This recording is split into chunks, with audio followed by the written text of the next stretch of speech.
नमस्कार दोस्तों, भगवान भोलेनाथ की कृपा आप सभी पर सदा यूं ही बनी रहे। दोस्तों, हिंदू धर्म के अनुसार पितर पक्ष के दौरान सभी अपने पितरों की आत्मा की मुक्ति के लिए, उनको मोक्ष की प्राप्ति के लिए श्राद्ध, तर्पण और पिंडदान करते हैं। माना जाता है कि इस दौरान यमराज सभी पितरों की आत्मा को मुक्त कर देते हैं ताकि वह आत्माएं अपने वंशज के पास जाकर अन्न और जल ग्रहण कर सके। तो पितर पक्ष भाद्रपद मास के कृष्ण पक्ष की पूर्णिमा से शुरू होकर अश्विन मास के अमावस्या तक चलता है। यह कुल मिलाकर 16 दिन का समय पितर पक्ष का होता है।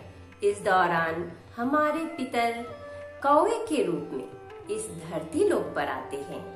पितर पक्ष के दौरान वंशज अपने पितरी को पिंडदान करते हैं। ऐसा माना जाता है कि इस दौरान पिंडदान करने से वो सारी सुविधाएं उनके पितरी तक पहुंच जाता है। पितरी इस पिंडदान, श्राद्ध और तर्पण से अति प्रसन्न होते हैं और उनका आशीर्वाद हमारे ऊपर सदा यूं ही बना रहता है और हमारे घर में आने वाले सभी दुख कलेश अपने आप खत्म हो जाते हैं और वंशज में आने वाली दिक्कतें भी दूर हो जाती। दोस्तों, ऐसे में इस साल पितर पक्ष 10 सितंबर से शुरू होकर 25 सितंबर तक चलेगा।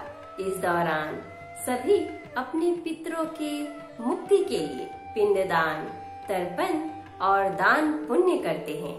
माना जाता है कि इस दौरान दान पुण्य करने से हमारे पितर के आत्मा को शांति मिलती है। ऐसे में दोस्तों, पितर पक्ष के दौरान ब्राह्मणों को भोजन कराना चाहिए और जरूरतमंद लोगों को उनके जरूरत के अनुसार उन्हें कुछ दान करना चाहिए। साथ ही साथ पक्षियों को, गायों को और अपने आसपास के जानवरों को कुछ न कुछ जरूर दान करना चाहिए। ऐसा करने से हमारे पितर हम पर प्रसन्न होते हैं और उनका आशीर्वाद हमारे ऊपर सदा यूं ही बना रहता है। दोस्तों, हमारे हिंदू समाज में अक्सर ही आपने देखा होगा कि पितरी के मरने के बाद उनका पुत्र या फिर घर का कोई पुरुष ही उनका पिंडदान करता है। पर क्या आपको पता है कि पुरुषोत्तम श्री राम ने अपने पिता का पिंडदान नहीं किया था। श्री राम जी के पिता दशरथ का पिंडदान माता सीता ने किया था। ऐसी क्या वजह थी कि माता सीता ने अपने ससुर का पिंडदान किया था? ऐसे में दोस्तों, आज के वीडियो में हम जानेंगे कि आखिर वह क्या वजह थी और किस कारण से माता सीता ने अपने ससुर राजा दशरथ का पिंडदान किया था। राजा दशरथ के 4 पुत्र होते हुए भी माता सीता ने उनका पिंडदान किया था। माता सीता द्वारा पिंडदान किए जाने पर ही राजा दशरथ को मोक्ष की प्राप्ति हुई थी। तो चलिए सुनते हैं आज की यह कहानी, माँ सीता द्वारा उनके ससुर राजा दशरथ का पिंडदान, जिससे राजा दशरथ को मोक्ष की प्राप्ति हुई।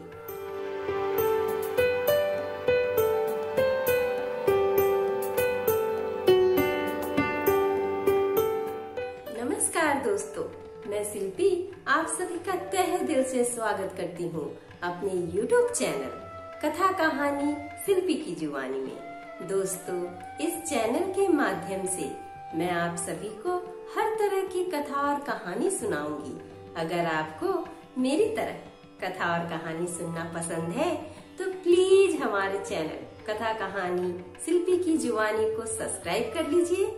और हाँ दोस्तों, आपकी भी कोई कथा और कहानी सुनने की इच्छा है तो प्लीज हमें कमेंट बॉक्स में कमेंट करके जरूर बताइएगा। तो चलिए दोस्तों, बैठे बैठे क्या करें, करना है कुछ काम। सुनते हैं आज की कहानी, माँ सीता द्वारा राजा दशरथ के पिंडदान की कहानी, लेके भगवान भोलेनाथ का नाम।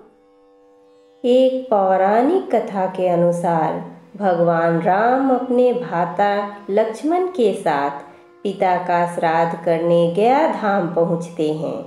वे दोनों जरूरी सामान लेने, श्राद्ध का सामान लेने जाते हैं और माता सीता उनकी प्रतीक्षा करती रहती हैं। दिन बीतने लगता है और श्री राम और लक्ष्मण के आगमन में देरी हो जाती है। श्राद्ध का उत्तम समय निकलता जाता है।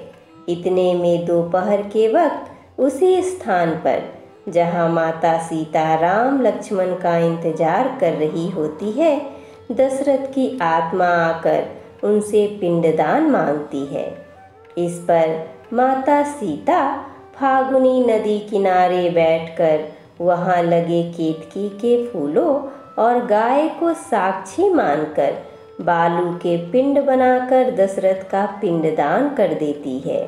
थोड़ी देर बाद जब भगवान राम और लक्ष्मण पिंडदान की सामग्री लेकर लौटते हैं, तब सीता जी ने उन्हें महाराज दशरथ के पिंडदान की जानकारी देती हैं। इस पर श्री राम उनसे इसका प्रमाण देने को कहते हैं। तभी सीता जी ने केतकी के फूल, गाय और बालू मिट्टी के इस संबंध में बताने के लिए कहा, लेकिन वहाँ लगे वटवृक्ष के अलावा किसी ने भी माँ सीता के पक्ष में नहीं बोला। फिर सीता जी ने महाराज दशरथ की आत्मा का ध्यान कर उन्हीं से इस संबंध में बताने के लिए कहा। माता सीता के स्मरण करते ही स्वयं महाराज दशरथ की आत्मा प्रकट होती है और सीता द्वारा पिंडदान की बात बताते हैं। इस पर श्री राम आश्वस्त होते हैं, लेकिन फागुनी नदी और केतकी के फूलों के झूठ बोलने पर सीता जी बहुत क्रोधित होती हैं और उन्हें श्राप दे देती हैं। सीता जी ने फागुनी नदी को श्राप दिया, जा तू केवल नाम की ही नदी रहेगी, तेरा सारा पानी सूख जाएगा। तब से लेकर आज तक फागुनी नदी का पानी सूखा हुआ है। नदी के तट पर मौजूद सीता कुंड का पानी सूखा है, इसीलिए आज भी यहाँ बालू मिट्टी या रेत से ही पिंडदान किया जाता है। गाय को माता सीता ने श्राप दिया कि तू पूज्य होकर भी तू लोगों का जूठन खाएगी। वहीं केतकी के फूलों को माँ सीता ने श्राप दिया कि पूजा में उनका उपयोग कभी नहीं किया जाएगा। सिर्फ माता सीता के पक्ष में वट वृक्ष ने सत्य बोला था, इसीलिए सीता जी ने उसे दीर्घायु होने का वरदान देते हुए कहती हैं कि हर सुहागन स्त्री उसका स्मरण कर अपने पति की दीर्घायु की कामना करेगी, जिसकी वजह से वट वृक्ष हजारों साल तक पुराने दिखने मिलते हैं और विभिन्न त्योहारों पर वट की पूजा भी की जाती है। यहाँ आज भी माता सीता राम लक्ष्मण के आगमन के निशान देखने को मिलता है।